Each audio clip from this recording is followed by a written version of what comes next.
Dear students, welcome to my YouTube channel intent coaching classes. हमारा integral calculus chapter चल रहा है। आज हम इसी चैप्टर को कंटिन्यू करेंगे।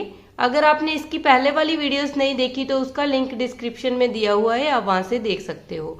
हमारा आज का टॉपिक है इंटीग्रेशन यूजिंग पार्शियल फ्रैक्शन। तो देखो हमारे पास क्या है, if f x and g x are two polynomial then f x upon ji x is a rational algebraic function. जब भी हमारे पास रैशनल अलजेब्रिक फंक्शन होंगे, मतलब पी एफ एक्स अपॉन जी एक्स इस टाइप के फंक्शन होंगे, तो उसको हम पार्शियल फ्रैक्शन की हेल्प से उसकी इंटीग्रेशन करेंगे। ठीक है, तो फर्स्ट कंडीशन क्या है कि अगर degree of F x less than है डिग्री ऑफ जी एक्स, तो f x and g x को हम बोलेंगे कि ये प्रॉपर रैशनल फंक्शन है। और अगर हमारे पास degree of F X greater than equal to है डिग्री ऑफ जी एक्स, ठीक है, तो हम एफ एक्स अपॉन जी एक्स को बोलते हैं improper fraction, improper rational function. ठीक है, तो आपने ये बात याद रखनी है कि जब भी हमारे पास एफ एक्स जो पॉलिनोमियल है उसकी डिग्री ऑलवेज लेस होनी चाहिए डिग्री ऑफ जी एक्स से। अगर हमारे पास इम्प्रॉपर रैशनल फंक्शन है तो हमने उसमें क्या करना है कि पहले उस फंक्शन को एफ एक्स अपॉन जी एक्स, जो ऐसी फॉर्म है जिसमें हमारे पास एफ एक्स की degree greater than equal to है डिग्री ऑफ जी एक्स, तो उसको प्रॉपर रैशनल फंक्शन में कन्वर्ट करना है। ठीक है, तो वो हम कन्वर्ट कैसे करेंगे कि जो हमारे पास जो एफ एक्स है उसको जी एक्स के साथ डिवाइड करेंगे, मतलब बाय लॉन्ग डिवीजन मेथड हम इस फंक्शन को प्रॉपर रैशनल फंक्शन में कन्वर्ट करेंगे। जब भी हमने पार्शियल फ्रैक्शन सम यूज करना है तो हमारे पास आपने ये बात याद रखनी है कि प्रॉपर रैशनल फंक्शन की फॉर्म ही होनी चाहिए। अब हम देखते हैं कि हमारे पास किस तरह के फंक्शन गिवन होंगे और हमने उनको किस तरह पार्शियल फ्रैक्शन में कन्वर्ट करना है। ठीक है, फर्स्ट है, अगर हमारे पास इस टाइप का फंक्शन है P x plus Q upon x minus alpha into x minus beta, alpha not equal to beta. ठीक है, ये दोनों values alpha and beta p q हमारे पास कोई भी कांस्टेंट है एंड एक्स कोई भी वेरिएबल है। ठीक है, इस टाइप की फॉर्म है जो हमारे पास रैशनल फंक्शन की फॉर्म है। तो हम इसको कन्वर्ट करेंगे जब पार्शियल फ्रैक्शन में, तो हम इसको लिखेंगे A upon x minus alpha plus B upon x minus beta. ठीक है, सेकेंड है, अगर P x plus Q upon x minus alpha इसका होल स्क्वायर है। ठीक है, तो इसको हम लिखेंगे A upon x minus alpha plus B upon x minus alpha का होल स्क्वायर। ठीक है, आपने ये रिजल्ट एज इट इज याद रखने हैं। जब हम सम करेंगे तो आपको क्लैरिटी हो जाएगी कि हमने किस तरह इसको सॉल्व करना है। देखो, अगर हमारे पास इस तरह की रैशनल फंक्शन की फॉर्म है, जैसे p x square plus Q x plus are upon x minus alpha x minus beta x minus gamma. ठीक है, ऊपर हमारे पास कोई भी क्वाड्रेटिक इक्वेशन है और नीचे हमारे पास इस तरह फैक्टर बने हुए हैं। तो देखो हम इसको किस तरह कन्वर्ट करेंगे, पहले लिखेंगे ए अपॉन जो फर्स्ट फैक्टर है X minus alpha plus B upon x minus beta plus सी अपॉन एक्स माइनस गामा। ठीक है, तो ये हमारी होगी पार्शियल फ्रैक्शन की फॉर्म। और नेक्स्ट है P x square plus Q x plus are upon x minus alpha का square into x minus beta. तो इसको हम किस तरह लिख सकते हैं, A upon x minus alpha plus B upon x minus alpha का होल स्क्वायर और प्लस सी अपॉन आ जाएगा एक्स माइनस बीटा। नेक्स्ट है, अगर हमारे पास इस तरह की रैशनल फॉर्म है P x square plus Q x plus are upon x minus alpha into x square plus beta x plus gamma. ठीक है, where x square plus beta x plus gamma can not be factorise further, इसको हम आगे से factorise नहीं कर सकते। तो इस टाइप की फॉर्म को हम पार्शियल फ्रैक्शन में कैसे कन्वर्ट करेंगे, पहले हम लिखेंगे A upon x minus alpha, जो सिंपल फंक्शन है तो ए अपॉन आ जाएगा। और जब यहाँ क्वाड्रेटिक इक्वेशन की फॉर्म वाला फंक्शन है तो उसको हम लिखेंगे बी एक्स प्लस सी upon X square plus beta x plus gamma. Form है जिसको हमने पार्शियल फ्रैक्शन में कन्वर्ट इस तरह करना है। हम एक दो एग्जांपल्स करके देखते हैं कि इसको कैसे सॉल्व करेंगे। देखो, फर्स्ट हम इस एग्जांपल करते हैं कि अगर हमारे पास इस टाइप का रैशनल फंक्शन है और उसको हमने पार्शियल फ्रैक्शन में किस तरह कन्वर्ट करना है। ठीक है, फर्स्ट हम इसको जो प्रॉपर मेथड है उससे मैं आपको सॉल्व करना बताऊंगी, उसके बाद हम ये सम ट्रिक से करेंगे। ठीक है, प्रॉपर मेथड क्या है कि सबसे पहले हमें पता है जब हमारे पास इस टाइप की फॉर्म है तो हमने उसको लिख देना है A upon X plus one first factor plus B upon X plus 2। ठीक है, अब क्या करना है, इस फंक्शन का जो हमने एलसीएम ले लेना है वो आ जाएगा x plus 1 into x plus 2। तो यहाँ आ जाएगा a into x plus 2 plus b into x plus 1। ठीक है, अब देखो इसको हमने इस वाली फॉर्म, रैशनल फॉर्म को हमने इस तरह पार्शियल फ्रैक्शन में कन्वर्ट कर लिया। ठीक है, अब यहाँ से ये दोनों इक्वल हैं तो ये दोनों तो कैंसिल ही हो गए। ओनली हम लिखेंगे 1 is equal to a x plus 2 plus B x plus 1। ठीक है, ये आ गई हमारी फर्स्ट इक्वेशन। सबसे पहले हमने इतना काम करना है। उसके बाद नेक्स्ट स्टेप क्या आएगा, जो हमारा ये फर्स्ट फैक्टर है इसको इक्वल टू 0 रखेंगे। ठीक है, x प्लस 1 को इक्वल टू 0 रखेंगे तो x की वैल्यू आ गई माइनस के 1। फर्स्ट हम इस इक्वेशन में x को -1 पुट कर देंगे। ठीक है, इस पूरी इक्वेशन में पुट करेंगे x की जगह पे -1, तो जहां आ जाएगा -1 प्लस 2 प्लस b -1 प्लस 1। ये आ गया 1 प्लस 2 -1, तो प्लस का 1 आ जाएगा। 1 को a के साथ मल्टीप्लाई करेंगे तो a, और यहाँ हमारे पास आ गया -1 प्लस 1 0, 0 को b के साथ मल्टीप्लाई किया तो 0, उसको लिखने की जरूरत नहीं। यहाँ हमारे पास a की वैल्यू आ गई, a इज इक्वल टू 1। और सेकंड स्टेप क्या है, जो सेकंड फैक्टर है हमारा उसको अभी इक्वल टू 0 फिल करेंगे तो यहाँ से x की वैल्यू आ गई -2। अब इसी इक्वेशन में हम x की जगह पे -2 पुट करेंगे तो ये एज इट इज आ जाएगा 1 -2 प्लस 2 प्लस b -2 प्लस 1। तो 1 इज इक्वल टू, देखो -2 प्लस 2 ये 0 हो गया, और -2 प्लस 1 माइनस हो गया, -1 हो गया, और -1 को b के साथ करेंगे मल्टीप्लाई b। तो यहाँ हमारे पास b की वैल्यू आ गई -1। और उसके बाद हमने क्या करना है, जो हमने ये वैल्यू फाइंड आउट की है उसमें हमने a एंड b की वैल्यू फिल कर देनी है। अब हम ये a एंड b की वैल्यू इसमें फिल कर देंगे। ठीक है, तो मैं नेक्स्ट पेज पे करती हूँ। अब देखो a की जगह पे हमारे पास 1 आया है तो 1 अपॉन आ जाएगा x प्लस 1, प्लस b की जगह पे -1 आया है तो -1 अपॉन एक्स प्लस 2। तो ये हमारे पास बन गया 1 upon X plus 1 plus -1 upon X plus 2। अब हम इसकी इंटीग्रेशन कर देंगे। ठीक है, जब हम इसकी इंटीग्रेशन करेंगे तो हमें पता है 1 अपॉन एक्स प्लस 1 ये हो जाएगा लॉग एक्स प्लस 1 माइनस, और यहाँ आ जाएगा लॉग एक्स प्लस 2। ठीक है, तो log A minus log B, इसको हम लिख सकते हैं log X plus 1 upon X plus 2 plus C as it is आ जाएगा। तो ये हमारा आंसर आ जाएगा। अब इसी सम को हम शॉर्टकट मेथड से सॉल्व करेंगे तो हम क्या किया करेंगे, देखो अगर हमारे पास इस तरह रैशनल फॉर्म में है तो हमें पता है फर्स्ट हमने क्या करना है, यहाँ x प्लस 1 को इक्वल टू 0 रखेंगे तो x की वैल्यू आ गई -1। ठीक है, और अब इस इक्वेशन में जहां यहाँ x है वहां x की वैल्यू -1 फिल कर देनी है, -1 प्लस 2, और जो जिस फंक्शन में से हमने वैल्यू निकाली है उसको छोड़ देना है। ठीक है, उसको हमने as it is log x plus 1 इस तरह फॉर्म में लिख देना है, और प्लस का साइन। फिर हमने क्या करना है, दूसरे फैक्टर में से वैल्यू निकालनी है, x इज इक्वल टू -2 आ गया। ठीक है, अब -2 दूसरी जो वैल्यू दी है इसको छोड़कर जो दूसरा फंक्शन है उसमें ये वैल्यू फिल कर देनी है। तो यहाँ आ जाएगा -2 प्लस 1, तो इसको as it is log x plus 2 इस तरह लिख देना है। ठीक है, -1 प्लस 2 यहाँ 1 आ जाएगा, 1 अपॉन 1 आ गया, तो यहाँ हमारे पास बच गया ओनली log x प्लस 1, और यहाँ हमारे पास बन गया 1 अपॉन -2 प्लस 1, ये आ जाएगा 1 अपॉन -1, मतलब यहाँ की माइनस आ जाएगी, माइनस के log x प्लस 2। तो हमारा आंसर आ गया log x plus 1 upon x plus 2।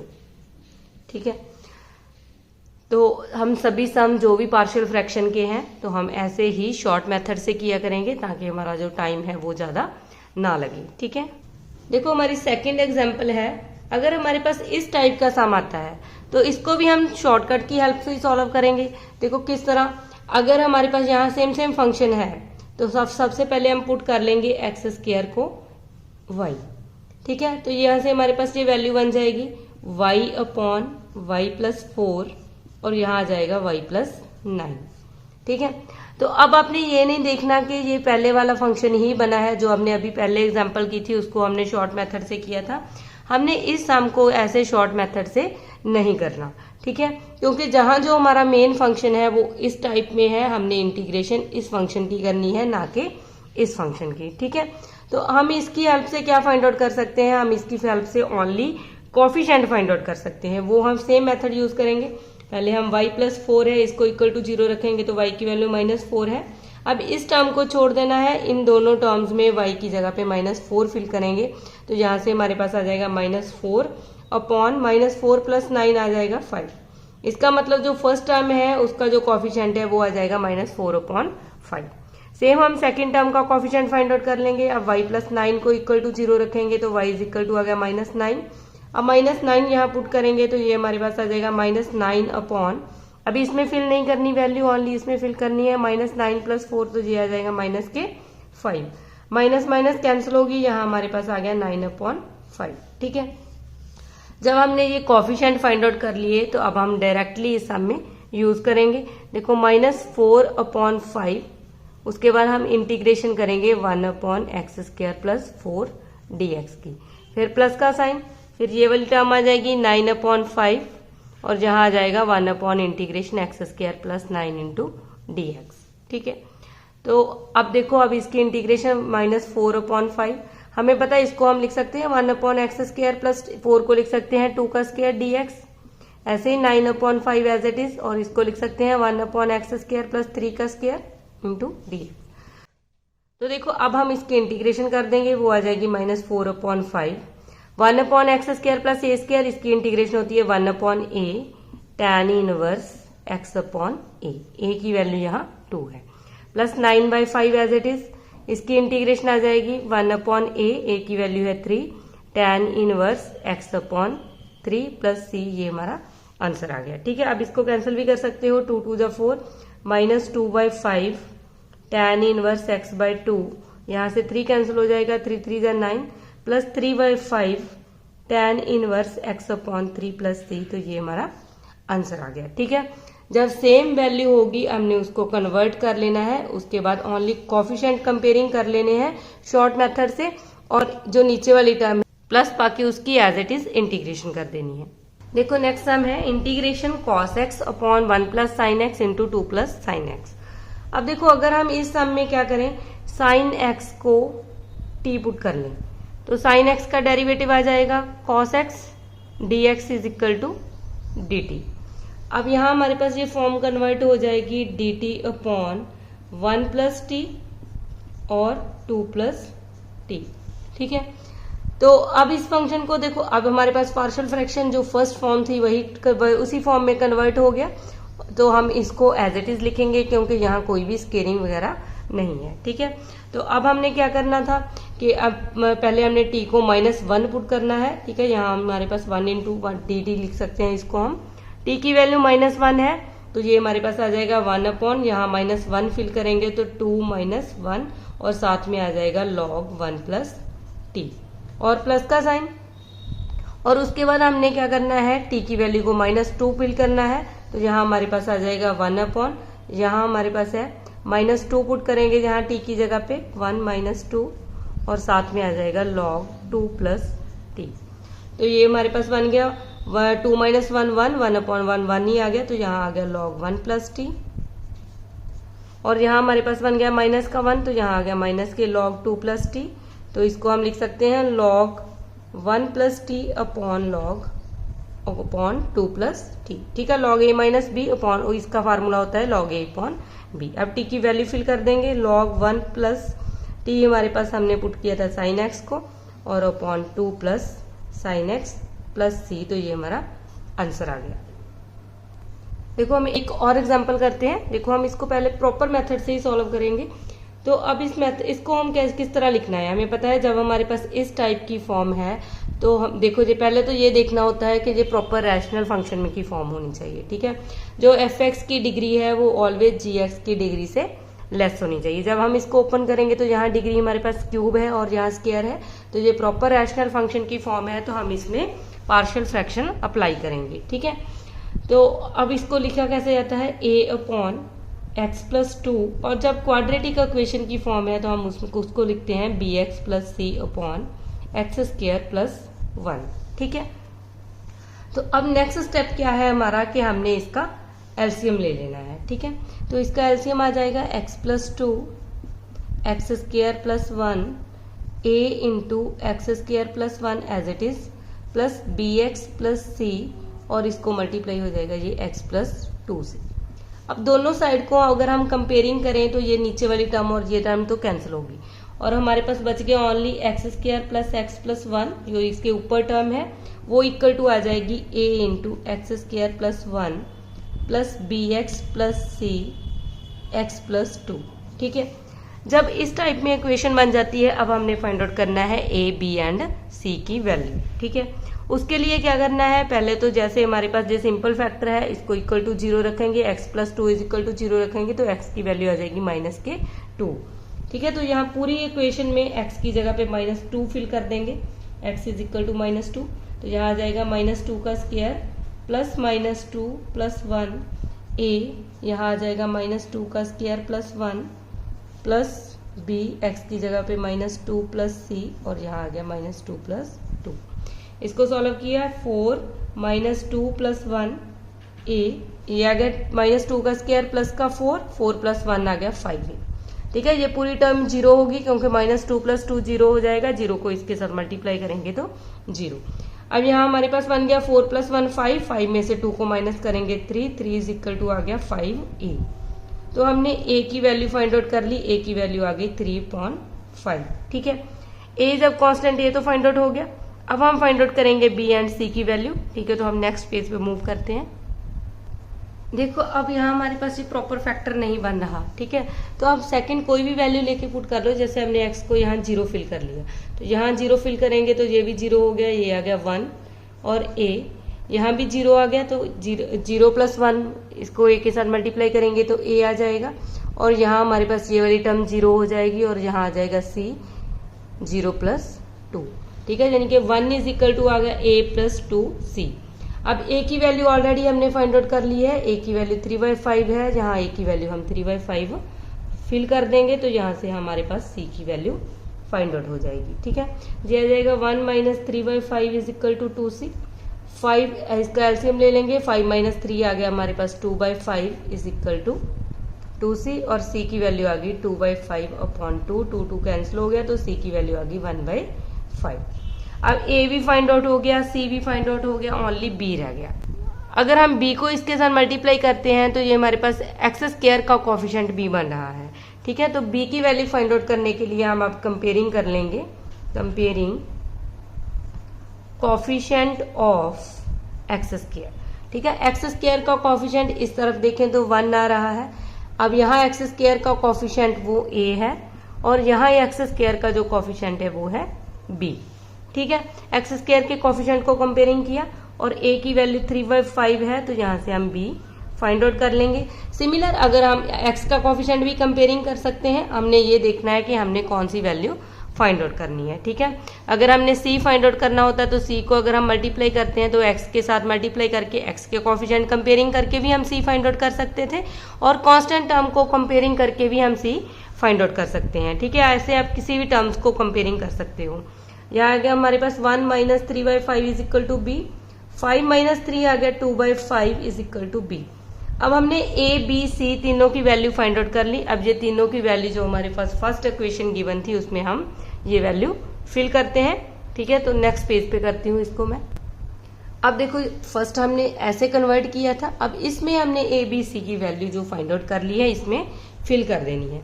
ठीक है, यहाँ a की जगह पे आ जाएगा 3/5 तो वो कॉमन आ जाएगी, कांस्टेंट टर्म है और 1/x प्लस 2 की इंटीग्रेशन कर देंगे। प्लस b की जगह पे आ जाएगा 2.5 हम कॉमन ले लेंगे। ठीक है, और यहाँ हमारे पास बच जाएगा, यहाँ x आ जाएगा x/x² प्लस 1 dx इसकी इंटीग्रेशन और प्लस c की जगह पे आ जाएगा 1/5, वो भी कांस्टेंट टर्म है बाहर आ जाएगी तो हमारे पास आ जाएगा x² प्लस 1 इंटू dx। ठीक है, तो अब हम इसकी इंटीग्रेशन करेंगे 3.5 एज इट इज। हमें पता है 1 जब भी ये टर्म होती है 1/x इसकी इंटीग्रेशन आ जाती है log x प्लस 2। अगर हम ये 2 को यहाँ लिख दें, ठीक है, तो ये इसको हम 1/5 कर दें तो अब हमारे पास ये भी फार्मूला है कि यहाँ ऊपर इसका डेरिवेटिव बन रहा है। तो हमने ये पढ़ा था जब नीचे हमारे पास fx है ऊपर उसका डेरिवेटिव है तो इसकी जो इंटीग्रेशन आ जाती है तो वो आ जाती है log fx, यानी कि log x² प्लस 1 प्लस ये 1/5 एज इट इज और यहाँ हम इसको 1 का स्क्वायर लिख सकते हैं। तो ये फार्मूला बन गया 1/x² + a²। तो ये इज इक्वल टू होता है 1/a, a की वैल्यू 1 ही है, tan इनवर्स x/a। ठीक है, तो इस पूरे को सॉल्व करके हमारे पास बन गया 3/5 log x + 2 + 1/5 log x² + 1 और plus 1/5 tan inverse x + c। तो ये हमारा आंसर आ गया। ठीक, प्रॉपर पार्शियल फ्रैक्शन का जो मेथड है वो यही है कि आपने ये वो जो 5 रूल मैंने बताए हैं कि किस किस टाइप में हमारे पास वैल्यूज होगी, उसको हमने किस तरह लिख देना है, और उसके बाद जो कांस्टेंट है उसकी वैल्यू फाइंड आउट कर लेनी है। अगर फैक्टर बने हैं तो उनसे कंपेयरिंग कर लेनी है, अगर कोई फैक्टर नहीं बिना तो अदरवाइज आप कोफिशिएंट कंपेयरिंग करके ए बी सी की वैल्यू फाइंड आउट कर लोगे और उसके बाद इसमें वैल्यू फिल करोगे तो सिंपली हमारे पास इंटेग्रल बनेंगे और उनकी हम इंटीग्रेशन कर देंगे। इसके एमसीक्यू सीरीज में हम और भी सम करेंगे। हमने पार्शियल फ्रैक्शन का कंसेप्ट कंप्लीट कर लिया है और हमारा इनडेफिनेट इंटेग्रल जहां कंप्लीट हो गया है। नेक्स्ट वीडियो में हम डेफिनेट इंटेग्रल स्टार्ट करेंगे। अगर आपको मेरी वीडियो पसंद आई है तो लाइक करना और अपने फ्रेंड्स के साथ शेयर भी करना। अगर आप मेरे चैनल पे नए आए हो तो चैनल को सब्सक्राइब करना मत भूलना।